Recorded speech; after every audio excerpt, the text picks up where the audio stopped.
So it can be a profitable strategy. Why? Because first of all, it's not only about money.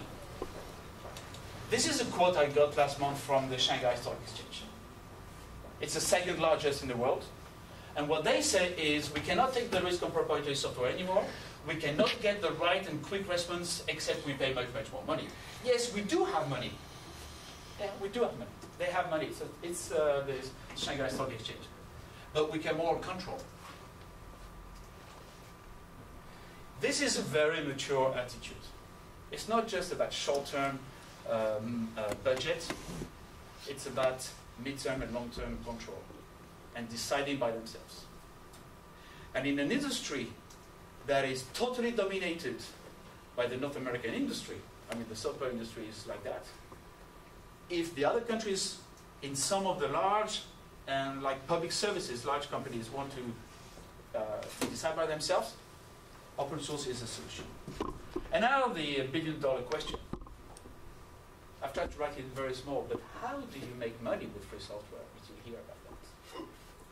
Well, you remember that slide I showed you earlier? It's not that much. So first of all, the value is made where? It's made on the code. I'm not denying that. But it's made somewhere else. So let me show you a generic business model for a software vendor. And it will go like that. I would say, you can make money on the product, but you would make money on the service, and you can also make money on selling insurance in a way. That is the real business model for a software vendor in an open source context. The product is only part of the story. But then when you look at the balance sheet of most software vendors, you realize that they do a lot of money on service. So in a way, it's not that new. And it works.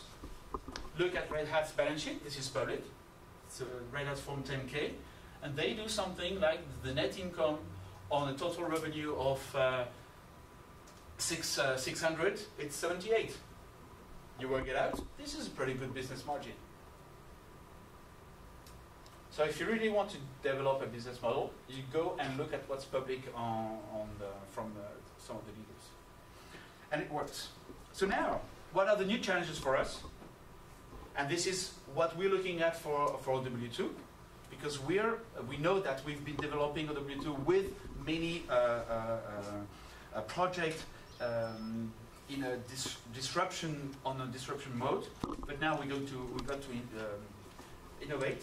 First of all, one challenge is to actually leverage real business ecosystems. A business ecosystem is just not a word that is used like that. It's something that has mechanisms, rules, that work in a certain way. And that is radically different from the traditional value chain that you find in some industries. Value chains are defined by buyer-seller relationship, by the power relationship you can have between the buyer and the seller at the best price you can get. And the more you get to the end user, the more you get, the more you create value. And when you think of it, this is the VAT principle. Value grows up. Now, in an ecosystem, you don't have that kind of vision. You want to do that, but you also have another vision which is more circular in a way, where you realize that what's good for this neighbor will be good for the neighbor C, and will ultimately be good for you at some point. You leverage a context, and that's what you want to have. I mean, the famous business ecosystem we know is the Silicon Valley, but you can think of the Watch Valley in Switzerland, where the watch manufacturers, they've invested in developing colleges, special trainings. That seems to be money. I mean, they're not making money by just paying for trainings. No, but tomorrow they will get the right type of competences, the right type of people working for them. That creates a business ecosystem. And since we're in France, I got to mention the kind of business ecosystem you find in the wine countries, wine regions, where you have everything. You see the vines, but you have the companies that can that provide the bottles, those that provide the crates, the print shops that provide the labels, the lawyers that know how to defend them, the accountants, the traders, I mean the brokers, everything is there. And the colleges. It's something where it's not just a value chain where I buy and sell. This is very short term, very narrow. It's a context. And this is what we're trying to do with OW2. We try to create a context. Second challenge is to actually leverage our sweet spot. I think that where there is customer ownership, where there is value brought directly to the customer by the specific understanding of the specific conditions of one customer, that can be done on a proprietary mode. It's a business solution that you're delivering. Your systems integrated into that. It's very customer specific and that can be proprietary. On the other hand, where you're talking about a technology that can be used by two banks, because that does not bring the difference. The differentiation is not made exactly at that level. That should be done on an open source way. This is where you get your best leverage. And that's what we're trying to do. This is why we're positioning OW2 on the infrastructure. So I've shown this slide this morning. We've been mostly following proprietary vendors. But something happened in 2010 that turned, and that took many people by surprise. We didn't know for a while whether it was just a marketing fad or we had to analyze whether it was actually changing things. And it's cloud computing. Apparently cloud computing is the form that something very old is taking place. We used to talk about utility computing. That goes way back. But now we are actually executing on this vision. And the way we're executing on this vision is called cloud computing now.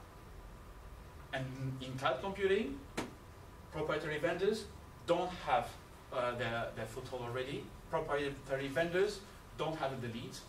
And we are actually mostly racing with them. Open source is actually developing tomorrow's technologies.